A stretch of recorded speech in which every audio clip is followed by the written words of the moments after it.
Let the LSU players talk. The USC players, they don't care.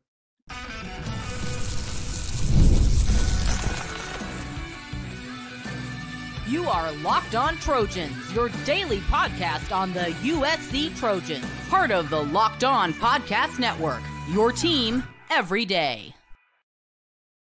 Fight on, everyone. I'm your host, Mark Holkin, and thank you for making Locked On USC part of the Locked On Network your first listen every day, whether you're watching the show on YouTube or wherever you want to download your podcast. This show is always free to you, and the show is always going to appreciate you, the viewer, listener. If you are watching the show on YouTube, hey, hit that like button, hit that subscribe button, and don't forget to hit that bell notification button. You don't want to miss a show, and you really want to help the show continue to grow. 5-Hour Energy fixes tired fast with zero sugar and a convenient portable size. It's the perfect pick-me-up for getting stuff done. Go to 5hourenergy.com and use promo code LOCKEDONCFB to receive 20% off your order. This offer is only valid until September 30th on one order and cannot be used with other promotions. Go to the number 5hourenergy.com today. There is a quiet confidence with USC right now. I cannot emphasize that enough. And do not mistake their lack of words, the war of words, bulletin board material, rhetoric, whatever you want to call it. Just because you're not hearing that coming from the USC camp, don't think that they're not ready. Don't believe that they're not ready to step into that fist fight that Will Campbell was talking about. And, putting up a fight. This team is ready. They want to prove, not only to the rest of the country, to LSU, to themselves, that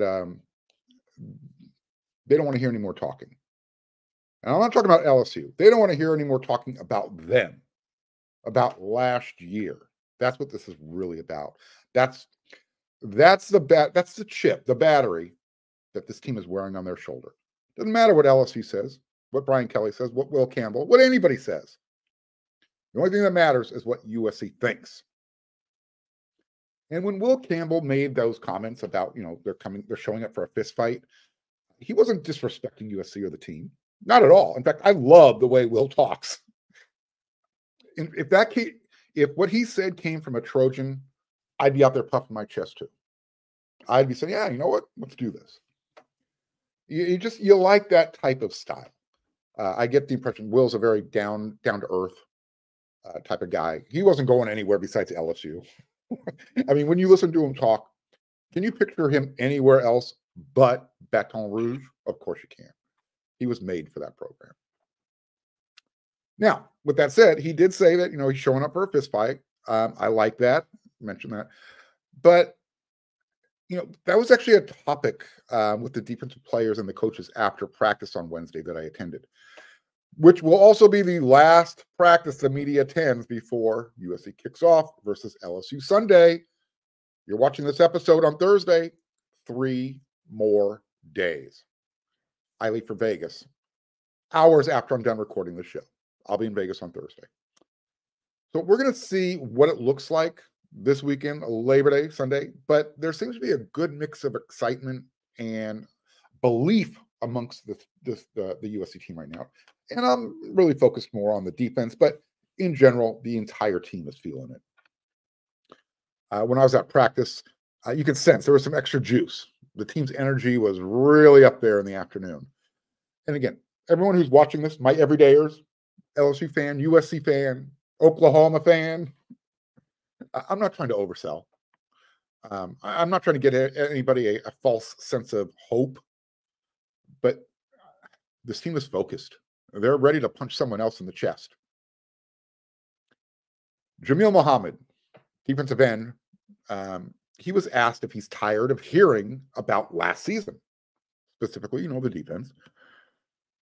He said he enjoys it, and he understands that until they show something, that they've changed, last year is going to be on everybody's mind. He gets it. He's taking the pragmatic approach. He's not trying to hide from anything. He said he can't wait until Sunday either. In fact, his exact words were, what you did and what everybody saw is going to be on their minds until you change it. That's philosophical Jamil. He is always one of the, I love when he talks. He's always candid, but he's always going to keep his words and his messaging humble, respectful. He's not going to throw his teammates under the bus. He's not going to challenge the opposition. He's going to choose his words carefully, as you can tell. But he and the rest of the defense, they know that they have to stop the run if they want any chance of winning this game. Quote, I can't wait to see myself, my brothers, showcase what we've been working on, showcase how hard we've been working and how ready we are for the moment. Close quote. So Wednesday, it's always the defensive day for the media. That's who we, kind of focus on, who we talk to after practice. So we spoke with Coach Lynn, and I raised, actually before he came into practice, I asked him, "Are you ready for the fist fight?" And he acknowledged, he goes, "We're ready." Now, just so you understand, Lynn isn't your typical defensive coordinator that maybe you were raised on. He's definitely not the type of defensive coordinator that I was born and raised with. I like that, that fiery, in-your-face type of guy. Coach Lynn, he looks more like a retired wide receiver than one of those badass defensive coordinators. And he talks with such a soft tone. Let me put it this way. No one will ever confuse Coach Lynn with Coach Ed Orgeron. No, that will never happen. Completely different types of coaches. One is over here, the other's over here. Now, with that said, if LSU and their fans, if you guys are looking for some meat to chew on, you're not, like I said, you're not going to hear any bulletin board material. You're not going to get any type of rhetoric from Coach Lynn. In fact, he's not giving up much at this point at all. When we were talking to him, it was like, we were literally like trying to pull teeth just to get him to give us a little bit. What he did say was that Greedy Vance, who played at Florida State, who played against LSU last year, Florida State beat LSU. DeCarlos Nicholson, cornerback previously at Mississippi State, now at USC. He's played against LSU a few times. He did say that both of those guys have been very helpful discussing some of, talking about LSU's personnel and, how to approach it. He's given some insight. When we spoke with Greedy after practice, Vance said the game plan for him last year was to shadow Kyron Lacey. Kyron Lacey is one of LSU's returning wide receivers this year. So how did Lacey do against Greedy Vance? Well, 3 catches for 36 yards. Not bad. But then we peel back the layers. And again, this is why Coach Riley doesn't like to focus on stats. 1 catch went for 33 yards. The other 2, total of 3 yards. I'm sure Lacey probably remembers getting locked down. So is that an advantage for USC? I think it is. And I'm going to talk about that in the next segment. Who has advantages? What advantages does USC have over LSU and vice versa? We're going to talk about that in the next segment. I'll tell you this. One thing that is very evident compared to last year's squad, and this came from Braylon Shelby, second-year player. I think he summarized it best. This is what he said when we spoke with him after practice. Quote, "We are so well connected as a team. You can tell it's not a bunch of individuals out there. It's really a whole team, a whole unit." That says volumes. And again, it's not throwing last year's team under the bus. But there's a stark difference this year compared to last season. And the players recognize it. I think last year's team succumbed to the pressure that was on them. Remember, they're trying to follow up an 11-win season after year 1. Caleb Williams returning with the Heisman. The playoffs were the ultimate goal, and they didn't come anywhere close to that. And I think the pressure just got to them. This year, they're playing carefree. When Coach Lynn took over the defense, he said that, the scheme that he was going to be installing would be installed slowly. He wanted to make sure everybody understood it. Everybody knew their assignment, knew the program. Well, the guys picked it up early. In fact, it's why Coach Lynn is so confident, why he's so quietly confident. You can just sense when he's talking, he kind of gives you that look like, don't worry, we got this. The players, same thing. Like, Mark, off the record, don't worry, we got this. These guys, they're prepared. We'll know how prepared they are once they get punched in the mouth. Once they get into that fist fight. Everybody can talk. Some will be a little bit more outspoken, LSU. Others will be a little bit more reserved, like USC. But until, these guys step into the ring, talked about it on yesterday's episode, prize fight, styles make fights. You got two different styles going at each other in this game. So again, Coach D'Anton, very confident right now. And he's confident because he knows where UCLA was at this point last year heading into game one. And he said that, he actually feels that USC is ahead of the curve, well ahead of where UCLA was at this point. That's really good news if you're a USC fan. LSU fans probably saying, okay, well, wait a minute. UCLA had a pretty good defense last year. Remember last week when we spoke with Coach Lynn, he kind of shot an arrow at UCLA. He said that he's actually inherited more talent at USC than he had at UCLA last year. So here's my takeaway. If Coach Lynn can make UCLA Bruin crap all shiny and gold, then he could probably do it even better with USC's crap that they had last year on defense. Look, logic says this guy probably knows how to get the best out of what he has. UCLA has not recruited better than USC. USC hasn't recruited great compared to teams like LSU, Georgia, Ohio State. But they've recruited a lot better than UCLA. They've used the transfer portal a lot better than UCLA has. So if Coach Lynn feels like this, and he's a straight shooter, he's not a BS guy. I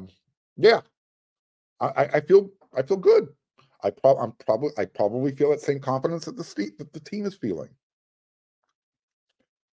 Look, I'm not going to anticipate USC having the number 11 ranked defense when everything's all said and done, or the number 2 run defense. But I do anticipate a significant jump in those defensive rankings. Talked about it earlier in the week. What I want to see a well-disciplined team across the board, but on defense. I want to see them playing with enthusiasm, especially on defense. I want to see those guys playing physical, running to the ball, tackling the ball, creating turnovers. As far as what else we saw at practice, we spent a little bit more time out there on Wednesday compared to Tuesday, but not that much more. Coach Riley is super focused right now. It's like, get everybody out. I want to work with my team.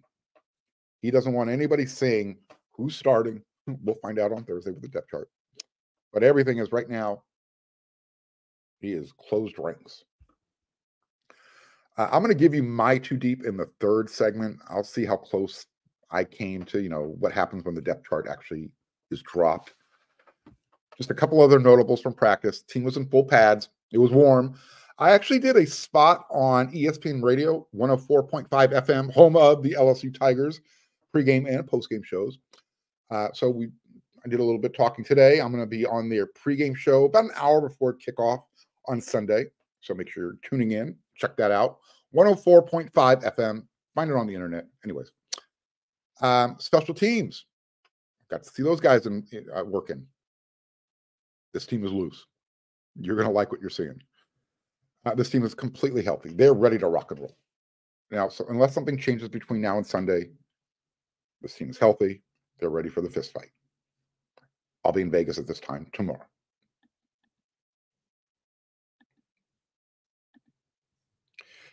I've told you how rough Mondays are for me. Well, the week gets rougher, especially after lunch.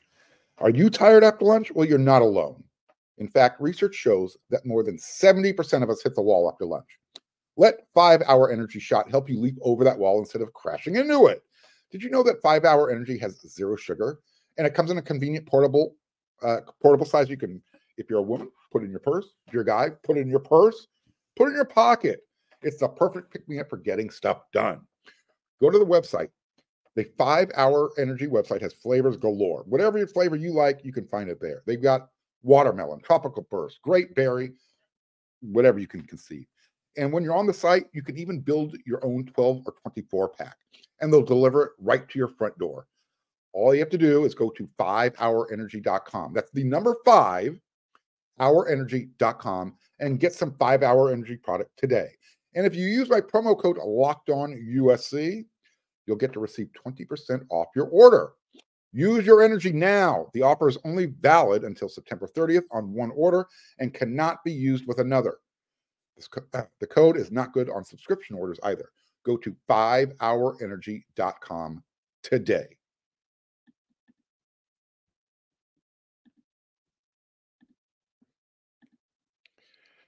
I want to talk about a couple of advantages that one team has over the other, where USC has an advantage and also where LSU might have an advantage in this game.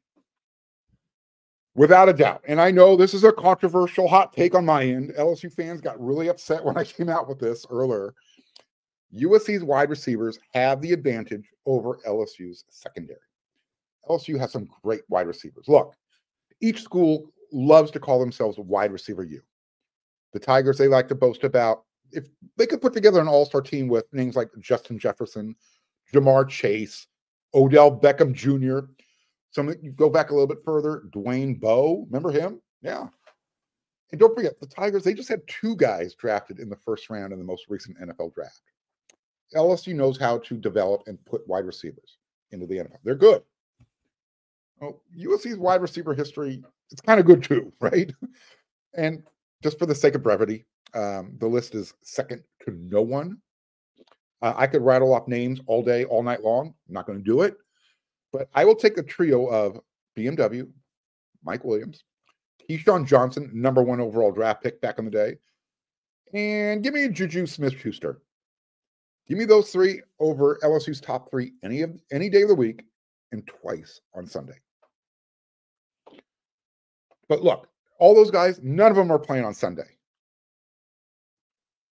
Where am I going with this is USC is returning the guys they want returning. LSU, they lost their biggest productive guys. Statistically, both squads lost their top wide receivers. LSU, they lost Brian Thomas Jr.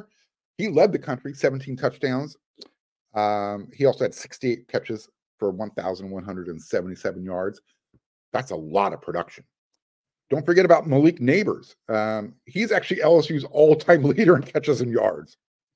He set both of those records last season. He actually led the country in yards per game last year. And he was, if you're looking for your big play guy, he was it. He averaged almost 18 yards per catch. Oh, and by the way, 14 touchdowns. So when you're losing 31 touchdowns, even at LSU, where wide receivers are usually waiting their turn in line, that's a ton of production to replace. And like USC, the Tigers have some younger guys who are waiting to, to make a name for themselves. And they also brought in a big-time transfer from Liberty University. His name's C.J. Daniels. USC is replacing Taj Washington, Brendan Rice. Okay, those are the 2 most productive wide receivers for USC last year. Nowhere near what Malik and what Brian Thomas did. Still, they were pretty good. USC is going to go with their 4 sophomores. These are going to be the core group. So where USC has the advantage is they have a different array of wide receivers. The Tigers, all of their guys are the 6'2", 200-pound range. I know I'm generalizing, but overall, they've got good size, but there's not a lot of variance. So LSU secondary, you can't replicate what USC's bringing. And this is why I think USC, their wide receivers have the advantage over LSU secondary.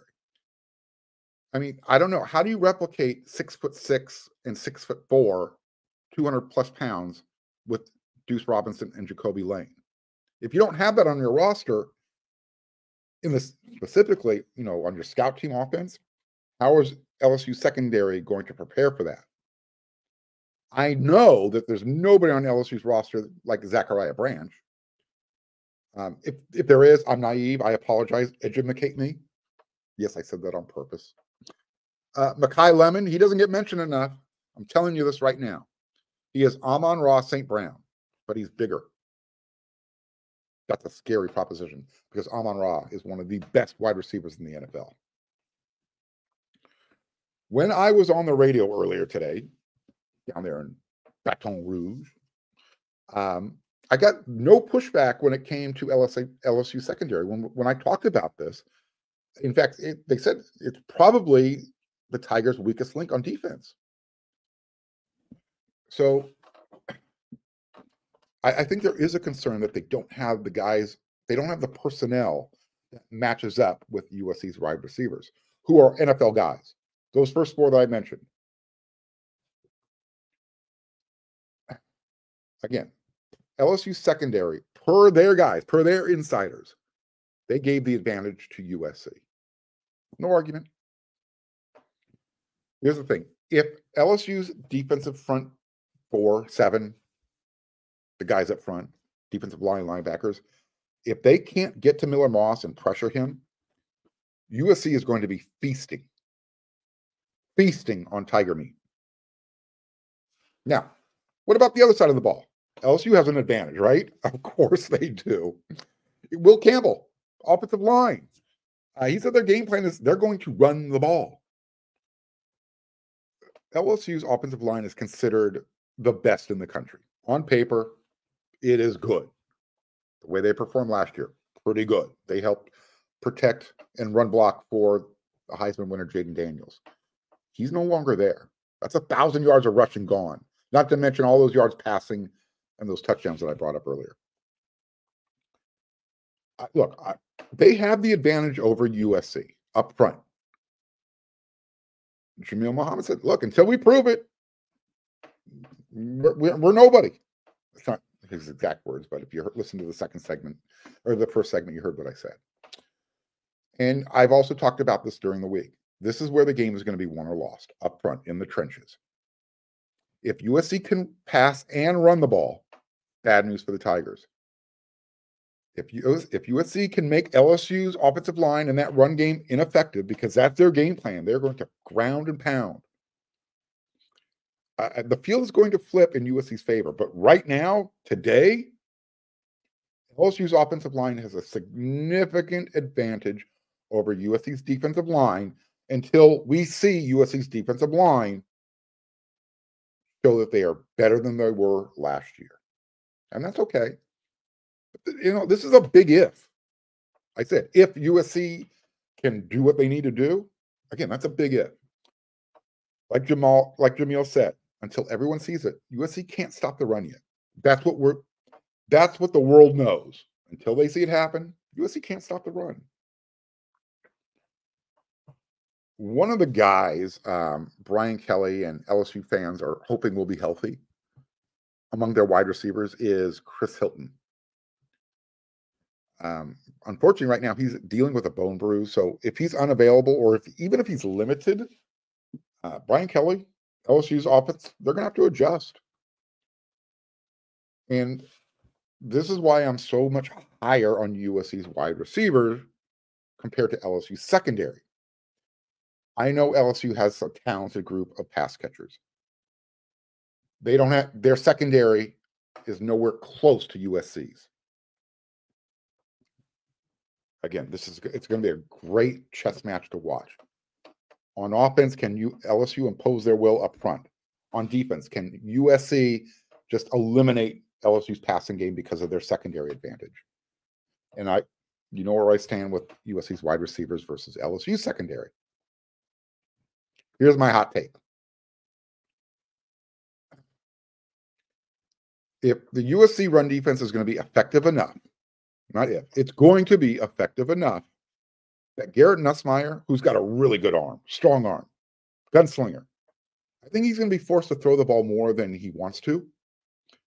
And I've got USC picking off 2 passes. How's that? How's that hot take? I'm going to give one to my guy, Jalen Smith, and the other one, longest arms on the team, DeCarlos Nicholson. Both of those guys are going to be eating on Sunday.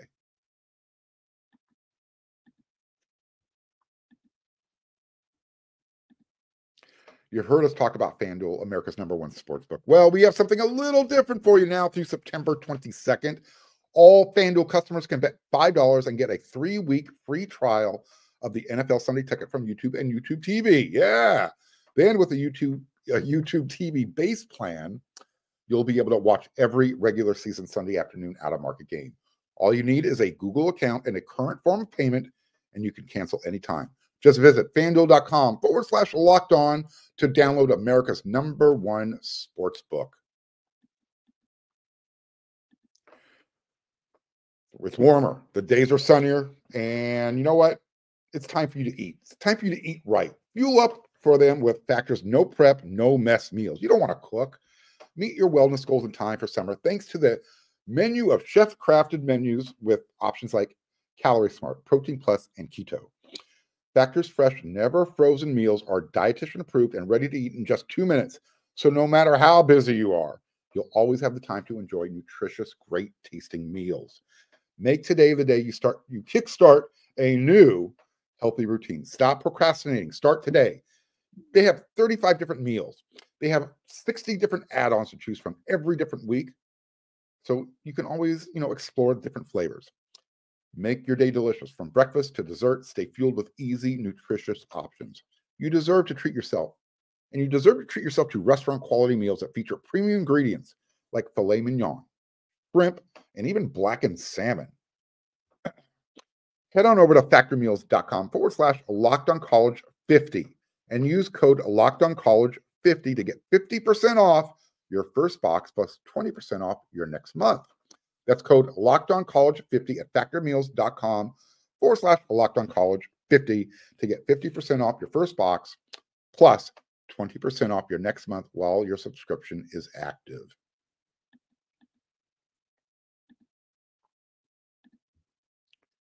All right. Before we get out of here, I'm ready to drop my depth chart. I'm going to name the starters on offense first. It's a lot easier than doing the defense. We're going to see how close my depth chart is compared to the one that Lincoln Riley is going to release on Thursday when you're watching this episode. I don't know what time it'll be out, but it's coming out on Thursday, according to the Sports Information Department. Easy, obvious, Miller Moss, quarterback 1, Jaden Mayaba, QB 2. RB1, running back starter, Woody Marks. And then in this order, I've got Quentin Joyner, Amarian Peterson, Brian Jackson. Offensive line, left to right, Elijah Page, Emmanuel Prignon, Jonah Monheim, Alani Noah, or Gino Quinones. Mason Murphy will be your starting right tackle. O-line 2, Gino Quinones at left tackle, Micah Banuelos or Justin Ta'uanu, left guard. Killian O'Connor is your second string center. Amos Talalele at right guard, and then you got Tobias Raymond at right tackle. Wide receiver. If USC rolls out 3 to start the game, I've got Zachariah Branch, Deuce Robinson, and Jacoby Lane. If they go 4 wide, same 3. And let's also throw in, it could be Mekhi Lemon or Kyron Hudson. Team captain, Kyron Hudson. Tight end, Lake McRee. Let's go to the other side of the ball. Defensive line 1. I'm going to go Anthony Lucas, Bear Alexander, Nate Clifton, Jamil Muhammad. D-line 2, Braylon Shelby, Gavin Meyer, Kobe Pepe, or Elijah Hughes. And then the other defensive end, Solomon Tuliapupu. Linebacker. Starting in the middle, Easton Mascarenas Arnold. At the weak side, we're going to go Mason Cobb.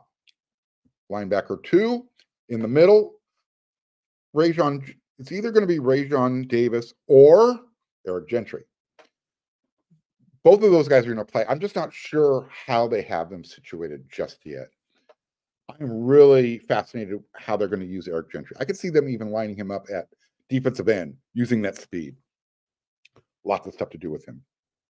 My secondary. Cornerback 1, Jacoby Covington. Achille Arnold, strong safety. Kamari Ramsey at free. Nickel, Greedy Vance. The other cornerback, Jalen Smith. Those are my starters. Doug Belk already said he's rolling out 8 to 10 every game. So, secondary line 2. John Humphrey at cornerback, Anthony Beavers, Bryson Shaw, Prophet Brown, and either Zion Branch or Christian Pierce at the nickel. By the way, again, Zion Branch, he's back healthy. He's ready to rock and roll. This team is deep. They are, I'm ready. I'm so ready. Let's talk about special teams real quick. Your starting punter, Eddie Shaplisky. The holder is going to be Gage Roy. I could be wrong. I'm rolling out with Gage. Long snapper, Hank Pepper. Your kicker, it's Michael Lance. By the way, I was watching him at practice today. One leg kicking from 30 yards. In other words, he wasn't taking a step. He had his leg planted. He took his kicking leg, swung it behind him, swung through. He was kicking 30-yarders. You know how hard that is? It ain't easy. And then my kick returners, I got Zachariah Branch, Mekhi Lemon. They usually run two guys back there. Your punt returner, Zachariah Branch first, Jay Fair behind him. Although, I'm going to say Jay Fair or Mekhi Lemon. You hear me emphasizing the word or. I have not seen a depth chart come out lately that does not have the word or in between a player. So that's good. That's great news. That means the competition's still going and no one's really separated themselves. Coaches like that type of decision. That means they've got the depth they're looking for. Hopefully. Now, on tomorrow's show, yep. I'm going to have a special guest. He actually played for USC. He was part of that 1984 squad.